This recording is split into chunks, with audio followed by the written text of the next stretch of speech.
This video covers the final mainline run of Southern Railway number 4501 from Atlanta, Georgia to Chattanooga, Tennessee.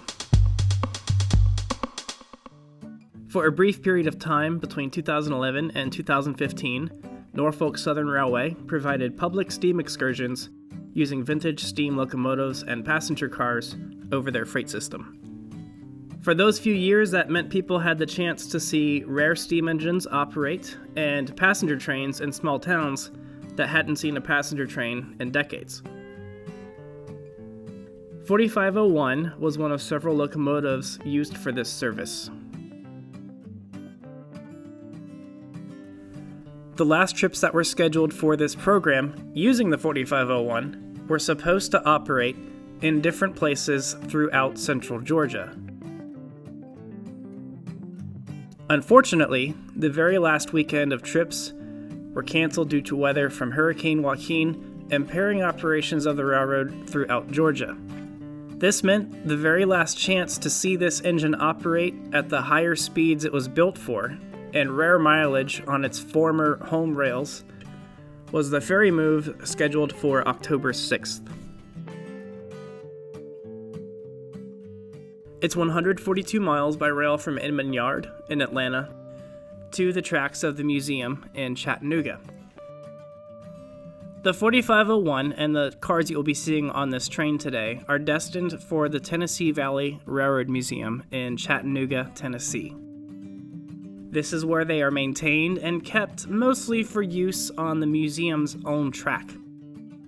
The museum was founded in 1961 for the preservation of historic railroad equipment. On this occasion, it would take about 10 hours for the train to cover that distance. Now, for comparison, the Royal Palm, which was a regularly scheduled passenger train that used to operate over this same route from Cincinnati to Miami in the 1950s, covered the same portion of this run in 3.5 hours. Today, if you're going to travel between Atlanta and Chattanooga, you would most likely drive on Interstate 75. And if you aren't stuck in traffic, it takes about 2 hours and is about 20 miles shorter. The route that the train is following today is part of Norfolk Southern's Georgia Division, and this route has existed since the mid-19th century. If you are trying to research information available about the South during the Civil War, you can really get lost, but it's fascinating to be able to follow a route that still exists and has been in continuous use for more than a century and a half. The crew spent about 2 hours switching their train down in Inman, and while we waited for them to leave, we watched several other trains, including this grain train, and they were passing through the rock cut here just west of Inman Yard at Cooper Lake Road in MABLETON.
This was a deadhead run, and because there were no passengers on board, this was a low-priority train. And the railroad dispatcher held them to clear the revenue trains throughout the day, which is why it took them 10 hours to travel between Atlanta and Chattanooga.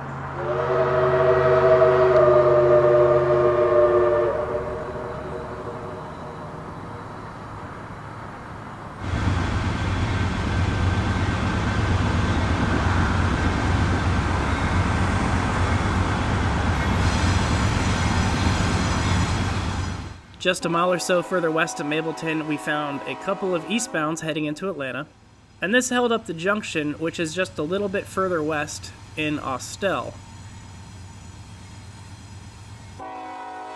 This is a very busy piece of railroad today, generally over 30 trains a day operating over this section of railroad, and the trains are entering and leaving Atlanta from Chattanooga, Knoxville, Memphis, Birmingham, Mobile, New Orleans, and points beyond.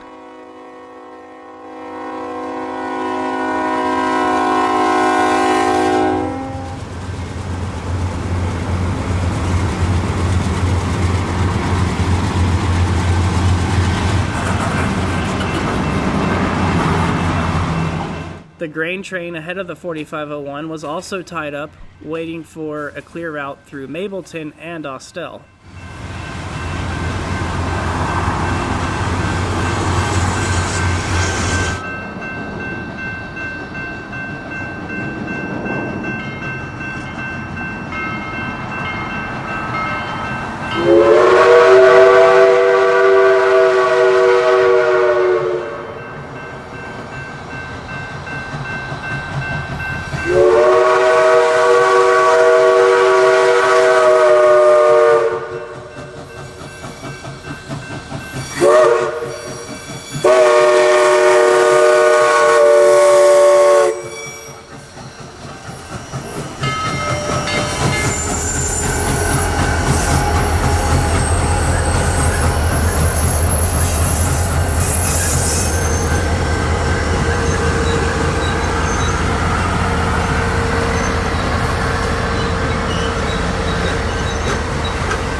Once out of Mableton, we paced the train into Austell, where the railroad splits in two directions, north towards Tennessee and west to Alabama.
The chase out of Powder Springs was a highlight of the day, as the train climbed a slight grade north out of town with some clear track.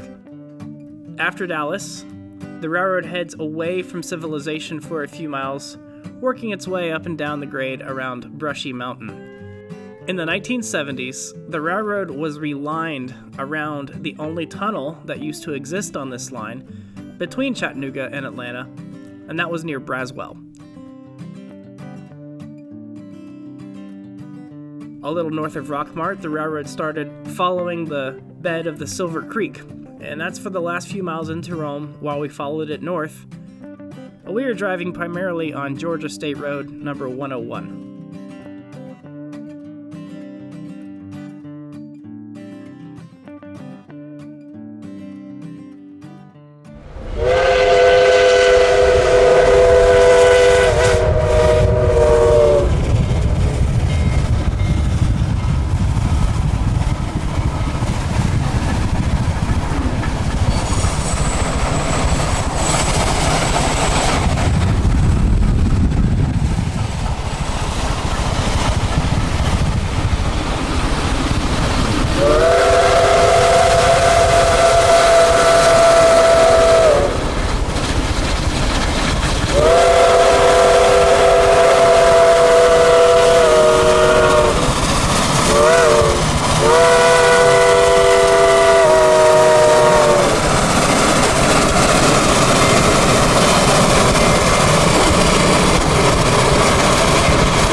At Windale, we ran across the grain train running ahead of ours at the US 278 overpass.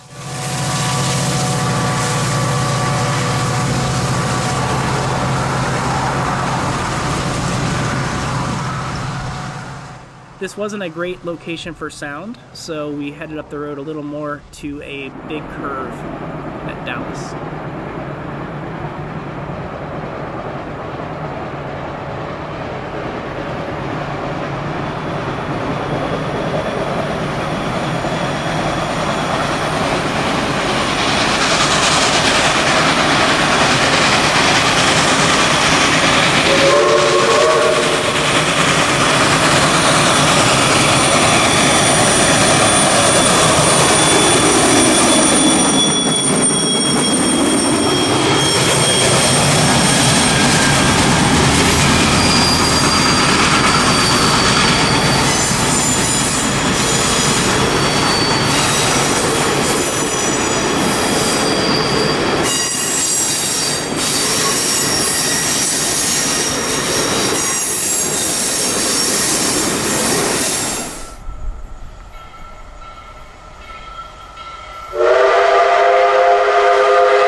On the north end of Rome, the train stopped for a few minutes. This gave the crew a chance to look over the engine for a quick, routine mechanical inspection.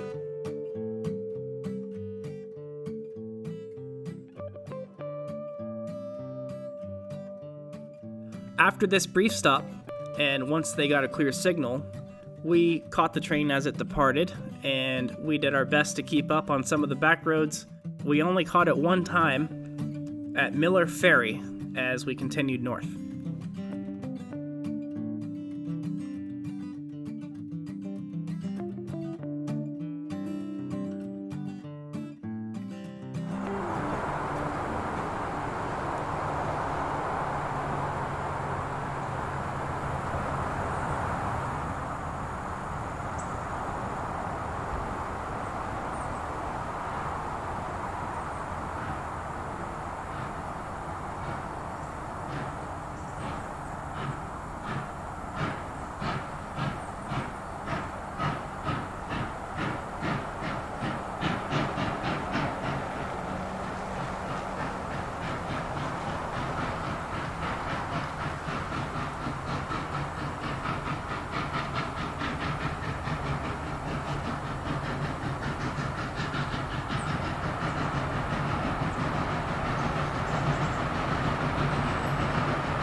Near Calhoun, the train waited for some more southbound trains at a siding called TALLEY.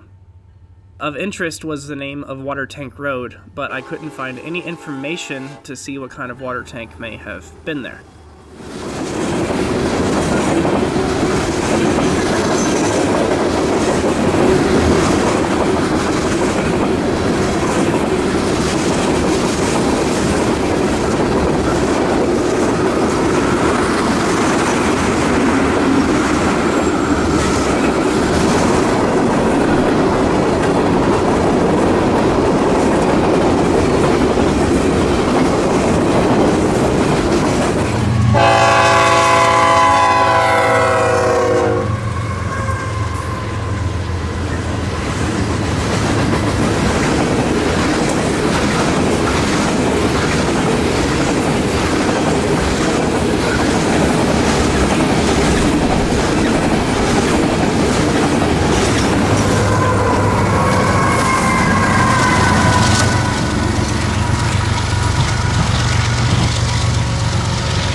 We had the opportunity for one last pacing shot as the train continued north into Dalton. On the south side of town, the railroad heads straight for downtown, and all the main roads sweep to the outskirts and go around the city. After negotiating all the traffic and red lights in Dalton, we weren't actually able to catch the train moving for about 2 more hours up at the state line. And that's near a place called Cohutta. At Cohutta, the railroad splits in two. One line heads west for Chattanooga, and the other one heads north towards Cleveland.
Now, at this point, the train was only about 16 miles from the museum's track, but wound up being held for a very long time here at State Line. Due to track work being performed that day near Ottawa, track signals had been turned off, and that created a 25-mile-an-hour speed restriction on any of the trains that were passing through this signal outage.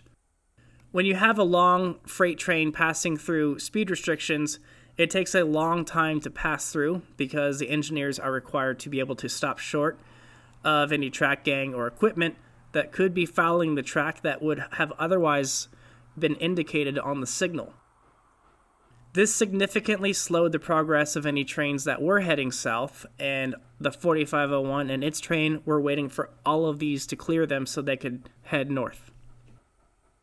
By this time, it was becoming apparent that the crew was not going to make it all the way into Chattanooga before their 12 hours of service had expired.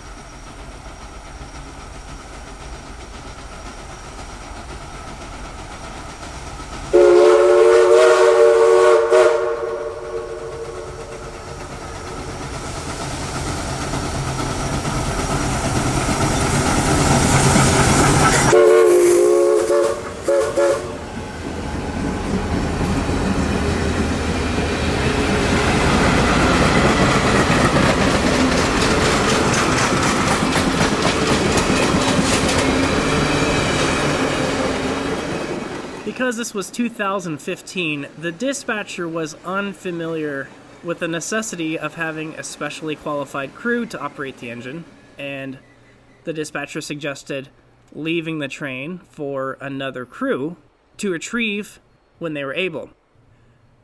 After the engineer explained the necessity of having someone maintain the fire and the limited capacity of water that was still available in the tender, the dispatcher gave the train permission to head up to Collegedale, where a relief crew from the Railroad Museum and a second Norfolk Southern crew were delivered to bring the train the final 10 miles home. Sadly, the last shot we got was here at Collegedale because we had to head home. It had been a really long day.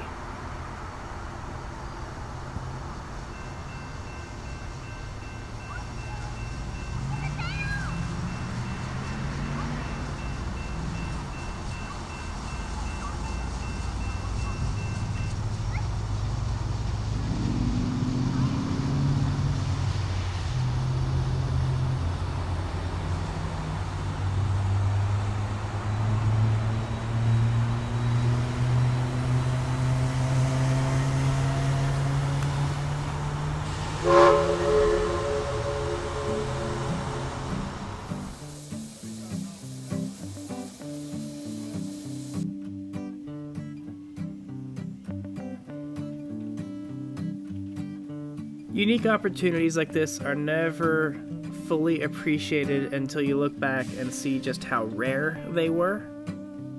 And even though this program ended, it was really fun while it lasted, and there's always hope that one day more people can find out why so many others found these machines so interesting and exciting to watch in person and doing what they were built to do.